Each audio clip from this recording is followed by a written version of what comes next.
ఎందుకంటే ఈ అవినీతి విచ్చలవిడితనం వెళ్ళిపోయినా, లేదు అంటే ఒక ముఖ్యమంత్రి కేవలం అడ్మినిస్ట్రేషన్కి మాత్రమే పరిమితమై ఉండి రాజకీయం చేయకపోయినా అటు పార్టీ మనుగడ కష్టమవుతుంది, పార్టీ నిలబడడం కష్టమవుతుంది.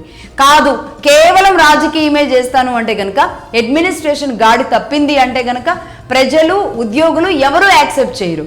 కాబట్టి ఒక సీఎం కానీ పిఎం కానీ ఈ రెండింటినీ బ్యాలెన్స్ చేసుకున్నప్పుడు మాత్రమే వీళ్ళు ఇప్పుడు గెలిచిన వాళ్ళు మళ్ళీ గెలిచే అవకాశాలు చాలా స్పష్టంగా ఉంటాయి. లేదంటే రెండోసారి గెలుపు అంటే గనక అంత ఈజీ కాదు.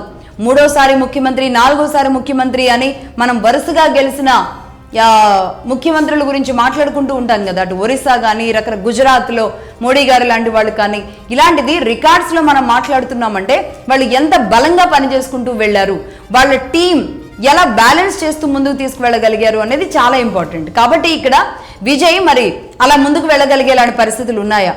10 మంది పార్టీలకి పందారం చేసిన తమిళనాడు ప్రజలు మరి విజయ్ని ఈ పార్టీలన్నీ వెనక్కి ముందుకి లాగుతూ ఉంటే తాను రాజకీయంగా, ఎందుకంటే ఎమ్మెల్యేగా కూడా అనుభవం లేదు తనకి, డైరెక్ట్గా ఈరోజు ముఖ్యమంత్రి అయిపోయారు. అటు అడ్మినిస్ట్రేషన్ చూసుకుంటారా, పార్టీని చూసుకుంటారా?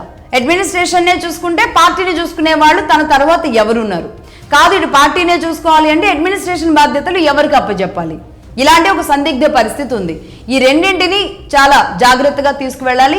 నిజంగా ఈ పార్ట్ వచ్చే వరకు మాత్రం కత్తి మీద సామే. ఎందుకంటే కాసుకొని కూర్చున్న డిఎంకే, ఏఐడిఎంకే ఎప్పుడు కూడా ఏదో కవ్వింపులు చేస్తూనే ఉంటాయి. కాబట్టి మరి తనకి, విజయ్కి మాత్రం పూర్తి స్థాయిలో పెద్దల ఢిల్లీ సపోర్ట్ అయితే ఖచ్చితంగా కావాల్సిన అవసరం ఉంటుంది.